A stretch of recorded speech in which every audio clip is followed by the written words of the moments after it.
As always, like I said, appreciate you swinging by here. Let's talk a little bit about what's coming up on Saturday first, because for the first time in a few decades, you guys are going to be highlighting drag racing over there. You've got a dragster on display right now. Why was it important for you guys to highlight drag racing after all of these years?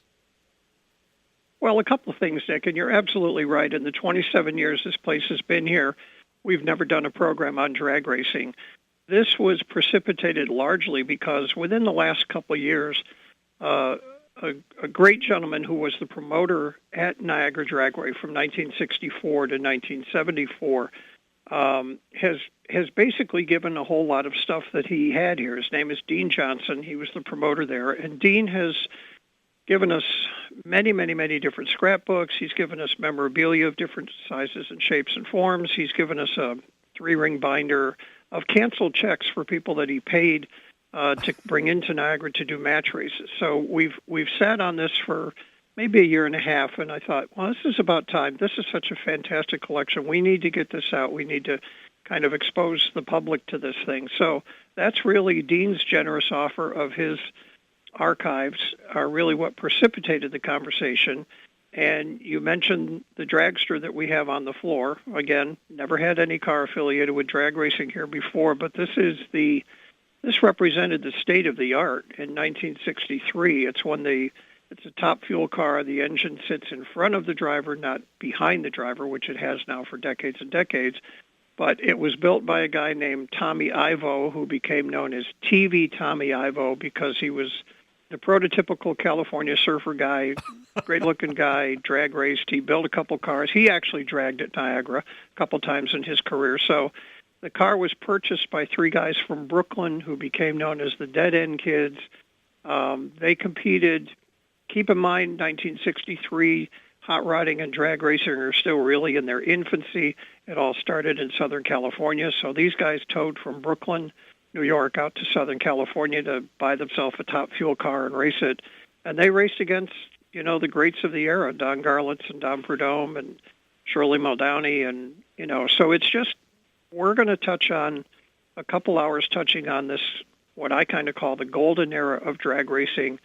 And in addition to Dean, we have a gentleman by the name of Jim Oddie, who was a longtime competitor at Niagara. And Jim happens to be a member of the National Hot Rod Association and the International Drag Racing Association Hall of Fame. So Jim was no slouch. Jim was a real stud in his era. Jim built cars and drove cars and operated an engine shop and just a whole wide range of stuff. And so we're blessed to have both of these fellas here and talk about their experiences at Niagara. And we don't want to give away too much because we obviously want people to show up here this weekend to learn a little bit more. But what was Niagara Dragway's significance in the, I guess you could call it, broader history of drag racing in America?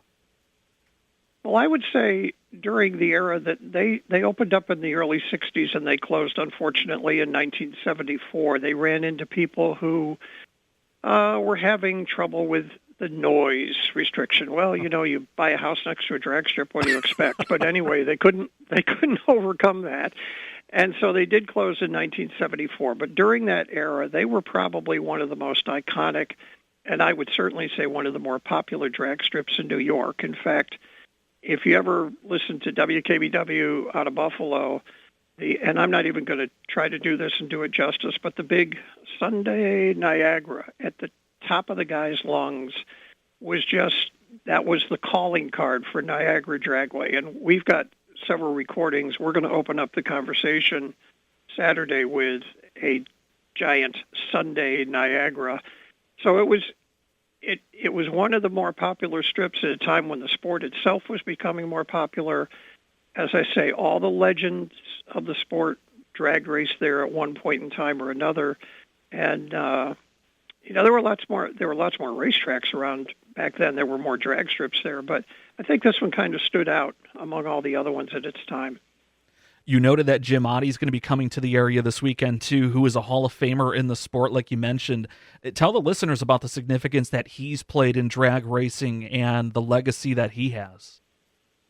I will be very candid with you. Initially, I did not realize what a career Mr. Oddie had until I basically Googled him up, and I saw almost an entire screen's worth of this win, this win, and this win. He won the granddaddy of drag racing.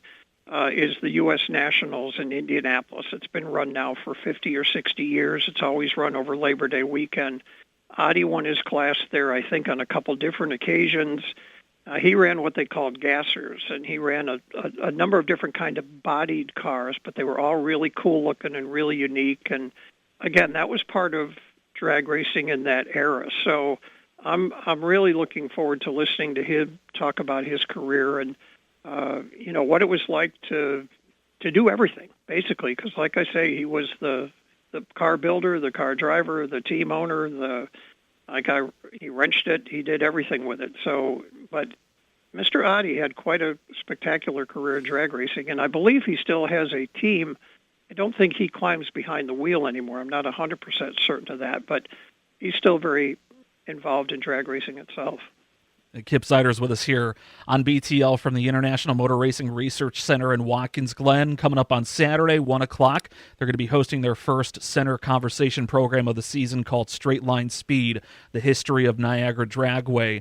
And let's talk a little bit about what's coming up the following weekend here, because May 17th and 18th is the Corvette Thunder in the Glen Corvette Festival.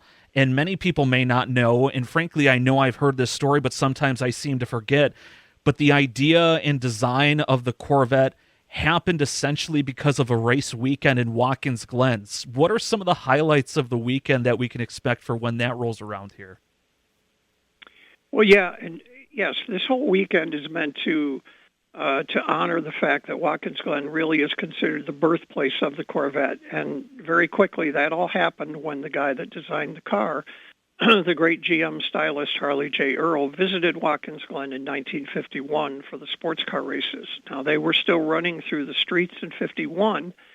Mr. Earl was kind of blown away by the fact that there were 120-some-odd thousand people here cheering all these little European cars running through the streets, because keep in mind, there were American engine cars, but there was no true American sports car. So Mr. Earl was the weekend guest of the gentleman that owned the then Glen Chevrolet in town, and he remarked to this gentleman numerous times over the weekend how Detroit was just missing a whole new market. So he goes home after the 51 weekend. In 1953, we have the birth of the Corvette, America's sports car, quote unquote. And Mr. Earl gives several interviews immediately after that car was introduced, and he basically says, yes, I got the whole idea for the car when I was in Watkins Glen in 51. So we've hopped all over that, and this little town, it's interesting, this little town is the birthplace of American road racing, with the first one being held here in 1948, and then laying credit for being the birthplace of the Corvette. It's pretty cool that a relatively nondescript town in upstate New York can lay claim to both of these things. But this whole Corvette Thunder weekend will become an annual thing, and it's all meant to showcase the fact that the Corvette was born here. So we have a Saturday car show right down by the lake from 10 to 3. I think we still have openings, so if you have a Corvette, you want to come over and show your car, go on the website, which is basically Corvette Thunder at the Glen. If you Google that up, it'll come up. We have a dinner Saturday night from 5 to 8 o'clock. Our featured speaker is a delightful gentleman named Richard Prince, who has been the official Corvette race team photographer for the last 27 or 28 years. Mr. Prince has spoken here at the center a couple times, and he's just terrific. Obviously, he knows his stuff about Corvettes. And then Sunday, the formal activities are actually, this is kind of embarrassing, are kind of sold out, because one of the formal activities is the cars are going to drive the original 6.6-mile circuit through town. Wow. We were space limited to that, to only 130 cars, and that sold out pretty quickly. But Watkins Glen itself will be hopping. We'll have the cars on display on the street, up and down Franklin Street. Merchants will be open. It'll be kind of a street fair type of thing. So people, even if you can't drive your car on the street course on Sunday, we would urge you to come on over and hang out, because it's just going to be a fun day. And we're showing some movies at the Watkins Theater, some short films at the Watkins Theater, and as I say, the cars will be displayed on Franklin Street, I believe, from noon to 4 o'clock before they do their lap of the original circuit. And then they're ultimately going to get a couple laps at WGI as well. So it should be a great weekend. Those of us who have been involved in the planning of this have been working for easily, I think, the last 6 or 8 months to make this thing a success. And again, we would urge anybody, whether they have a Corvette and would like to display it in the car show, which would be cool, whether you don't have a Corvette but you just want to come over and hang out and look at a bunch of really interesting cars, come on over and join us for that. That's the 17th and 18th.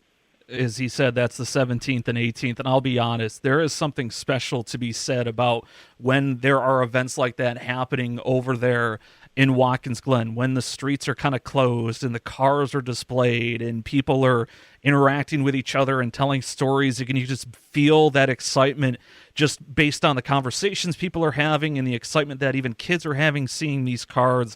And obviously, it's just a really, really awesome thing anytime these kind of events happen. So I cannot encourage you enough to potentially check that out. Real quick, I'll let you run. But you mentioned that Watkins Glen is the birthplace of road racing. And in a way, it's the birthplace of the Corvette.